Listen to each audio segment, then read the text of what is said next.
During the 90s, the console wars were a force to be reckoned with. Nintendo was at the height of their career, delivering an endless supply of wonderful games, single-handedly saving the video game market. When there is success, there are rivals. One of said rivals was Sega, who had a strong rivalry during the 16-bit era. They developed their own console, the Sega Genesis, and with it, they promised cutting-edge graphics, better sound chips, and above all, blast processing. What better way to show off said processing than with a mascot that could achieve speeds the likes of Mario could never? In 1991, that very game came to be Sonic the Hedgehog, a blue dude with an attitude. Sega really pushed for Sonic to succeed, what with their marketing making the child-friendly, happy-go-lucky Mario look soft in comparison to Sonic. He had speed, he had attitude. It's free. What Nintendo? During the heyday of the Genesis, Sonic delivered many classic side-scrolling games that are, to this day, still considered to be the height of the franchise. Unfortunately for Sega, their luck would slowly run out over time. After several failed add-ons and successors to the Genesis, in 2001, the company would officially step down from being a first-party developer. Their final game was Sonic's second 3D outing and the celebration of the series' 10th anniversary, Sonic Adventure 2. But then, something happened. Sega became a third-party developer, saving the company and its many franchises from being forgotten. With this, Sega and Sonic Team would be able to still develop games. These games would see releases on other platforms such as the Xbox, PlayStation, and Nintendo? Even crazier is that their last game as a first-party developer would be their first game as a third-party developer. Sonic Adventure 2 was ported to Nintendo's own GameCube. In a similar scenario as Metroid Prime and Fusion, Sonic would see a handheld adventure released the very same day. Today's topic at hand, Sonic Advance.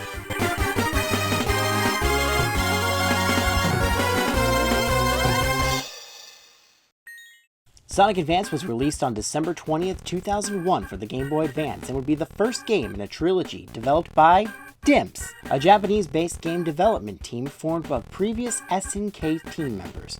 What does SNK have to do with Sonic Advance? Surprisingly, a lot. In the late 90s, SNK worked very closely with Sega. Let me introduce you to a little handheld called the Neo Geo Pocket Color. SNK developed many titles for this little gem. Mega Man, Fatal Fury, oh would you look at that, a Sonic game. Sonic Pocket Adventure was essentially a proof of concept of what a handheld Sonic game could be like on more advanced hardware. Sure, Sega had the Game Gear and many Sonic titles for it, but they were all held back by the limitations of the handheld. Pocket Adventure is essentially a classic Sonic game compacted onto a smaller, non-backlit vertical screen. The game is still, to this day, the only Sonic game IGN has given a perfect score for. While I don't personally see the game as that great, it is still a great time. And besides, how could you not like it? You're playing the game with the clicky stick. The clicky stick! Sonic Advance and its subsequent sequels were some of my earliest exposure to the Sonic franchise. Sure, I knew of the Genesis and had dabbled in those games, but it wouldn't be until the 2000s that Sonic became a core part of my life and a hyperfixation that has never died down. Sonic Adventure 2 Battle and Advance were my stepping stones. Let's see how well the latter holds up, shall we? The story is as cookie-cutter as they come. Sonic Advance sees the evil Dr. Eggman once again attempting to take over the world with the power of the Chaos Emeralds. While trapping animals into his robotic machines, it's up to Sonic and his friends to take down the evil Doctor and collect the Chaos Emeralds before he can succeed. It's essentially the story of Sonic 1 again. Sonic Advance follows the style set by the previous Sonic games on the Genesis, where the story is essentially nothing more than an excuse to get to the gameplay. It's simplistic, and it works in its favor. Fans of the Genesis games will feel right at home as the core gameplay has been retained and even developed a bit further. Our big three heroes have returned, sporting gameplay similar to their Genesis counterparts, with some additions to boot. Sonic still retains his speed and insta-shield from Sonic 3, while also adding in a short roll he can perform by pressing the B button. A great addition to his arsenal is the ability to do a short dash by double tapping a direction in the air. It keeps the momentum going, with the added risk of being hit as Sonic will uncurl from a ball to do the dash. Sonic can also grind on rails as he did in the adventure title. Where it was fun in 3D, it's rather lacking in 2D. There aren't many rails to take advantage of, first of all, and if you decide to grind along them, you must be at the very beginning of them to even perform the action. I'd often just run past them, as they don't add much to the gameplay. Tails retains his advantage in the air with flight and underwater swimming, as well as a new tail swipe, and Knuckles retains his gliding and climbing, making these two ideal for vertical exploration. Knuckles can also swim along the surface of water, a feature that is underutilized but helpful when able to be used. He can do a 3-hit punch combo that, unfortunately, slows him down, killing all of his momentum. These additional attacks are worse than jumping and kill the momentum. I often didn't rely on them. Heck, sometimes I just outright forgot they were there. While the returning 3 remain mostly the same to their Genesis counterparts, newcomer Amy Rose is the biggest departure of the bunch. Amy is essentially the game's hard mode. Amy cannot curl into a ball when jumping in the air, nor can she spin dash. Amy's spin dash is in fact replaced with a short hop that I find rather useless overall. Your best friend as Amy is going to be her trusty Pico Pico hammer. By pressing B at any time, Amy will swing her hammer. When jumping, this will be your only way to damage enemies. She can use it at a standstill, but it's nowhere near as useful. An advantage she has over the others is the extension of her hitbox while using the hammer. She can reach enemies from a much higher advantage point than the other 3 and absolutely decimate bosses with ease. Hitting sprays with her hammer also has the added bonus of sending her flying higher and further, depending on the angle. Amy may be hard to master, but she is certainly the most unique character of the bunch. I find her to be the best addition to the game overall. But like Sonic, she can grind on rails, so she has at least one useless ability. Advance has a total of 6 zones, spanning 2 acts each, with the boss fight with Eggman awaiting you at the end of the second act. Neo Green Hill Zone starts our journey off with a calm beach that segues into a lush green forested area. A great starting area, very reminiscent of Green Hill Zone and Angel Island Zone. There are many springs, loops, and ramps here to help acquaint the player with the physics system of the game. DIMPS absolutely nailed the physics. Going down slopes, running through loops, curling into a ball, and going down a slope to increase speed, it feels just as good as the Genesis titles, and DIMPS had this mastered back on the Neo Geo. At the end of Act 2, you run across a large bridge and have your first encounter with Dr. Eggman. Utilizing a giant hammer that swings back and forth, you must hit him 8 times before he goes down, dropping an animal capsule before fleeing. Secret Base Zone is next and is my favorite of the lot. The zone sees you sneaking into the base from the outside, swinging along pulleys, swinging along ropes, using pressure vents to ascend, and dodging lava from below. Eggman's machine of choice is a Pogobot that can stun you with a shockwave during his desperation attack. Casino Paradise is a colorful, bustling zone with many pinball and slot machines to play around in. There are teleportation portals, spinning wheels, and flags that give you a push forward. The boss with Eggman sees the Doctor moving between tubes with a fake spiked Eggman. You have to plan your attacks out and strike him down while avoiding the fake. Amy makes this boss in particular a joke with her extended hitbox. Ice Mountain is the snow and water level combined. You'll spend equal time in the snowy mountains and cold undersea as you climb slopes and avoid underwater geysers. The first smart boss Eggman has sees himself floating above water while the player is trapped under, and must jump up falling icicles to reach him. If you're Sonic, thanks to Tails swimming, Knuckles floating, and Amy's hammer radius, this boss is a cakewalk. Angel Island. This is where the game starts to bring me down. I hope you like spikes, surprise enemies, bad platform placements, various traps, and bottomless pits aplenty. Of all the zones, I have not lost as many lives as I have in this one. You'll traverse along spinning wheels, powered by your own feet, pulleys, platforms that descend as you stand on them, and did I mention bottomless pits? The boss is, in a twist, not Eggman, but rather a robot Knuckles. He starts off very similar to Knuckles himself, but during his desperation attack, he dons a new look and starts firing giant heat-seeking missiles your way. The final zone of the game is broken up into 2 one-act zones. The first is Egg Rocket Zone. This level is unique as the timer doesn't count up, but rather down. You must reach each tier of the rocket before the timer hits 0, as it will crumble beneath your feet. This is by far the most intense zone in the game. The looming time limit combined with similar issues to Angel Island makes for an extremely stressful time.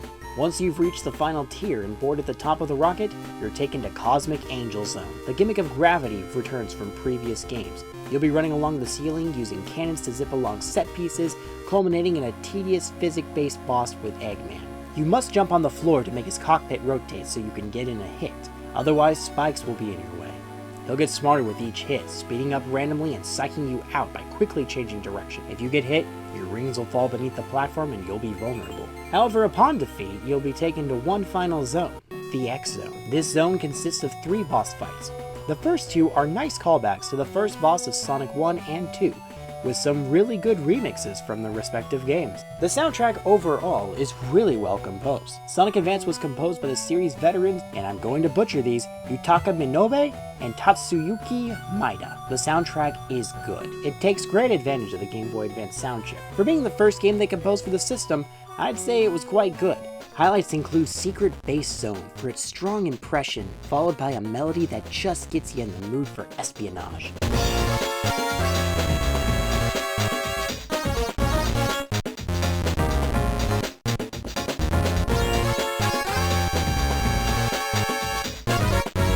Ice Mountain for its whimsical instrumentation that just makes it feel like the perfect winter time.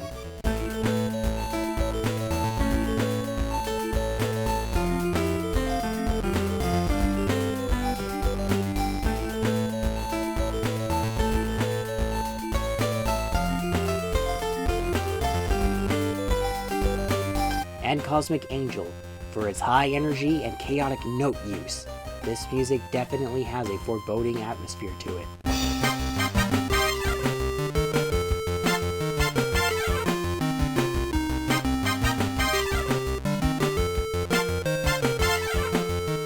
You can even listen to the soundtrack in a sound test, featuring a high-detailed Amy Rose sprite dancing along to the beats. Look at you, you're so cute. The sprite work is excellent. Each character is expressive and looks like their official 2D art, and these visuals carry over to the levels. This is a strong-looking game for the Game Boy Advance. The colors are vibrant and eye-catching. The zones all look unique and have defining colors, like Neo Green Hill being primarily green and white, while Casino Paradise is primarily purple. The backgrounds have so many layers and depth to them, it just feels like a world. We may as well discuss the other additional feature, the Tiny Chow Garden. While not as in-depth as the adventure titles, you can raise a chow here and buy various fruits and items with the rings you've earned in the main game.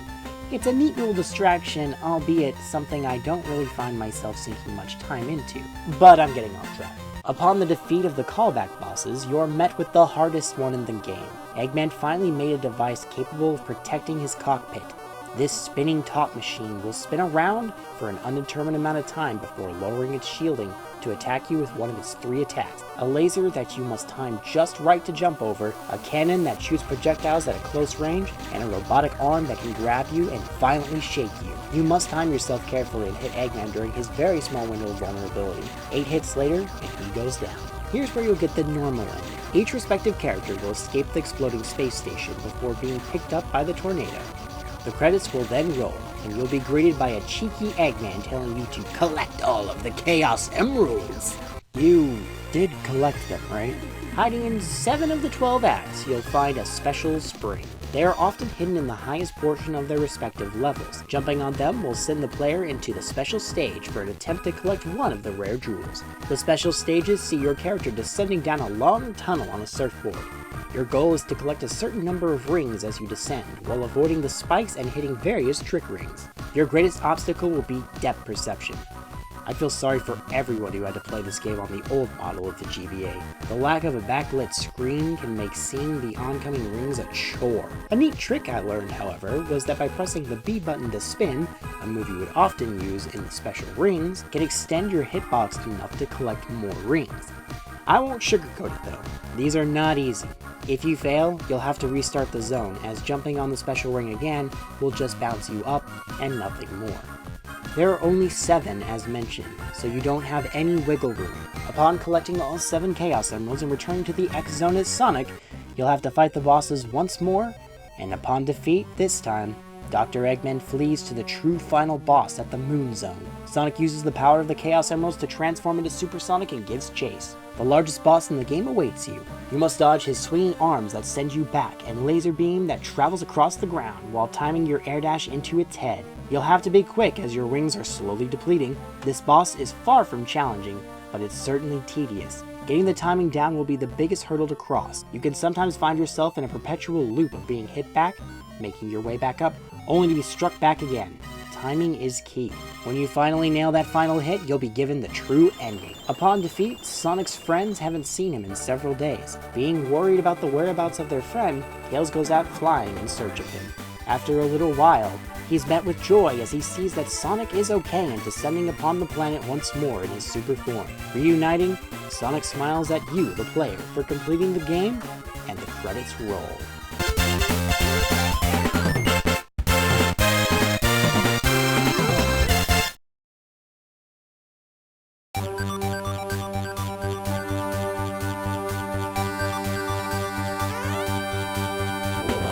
Sonic Advance is a good game.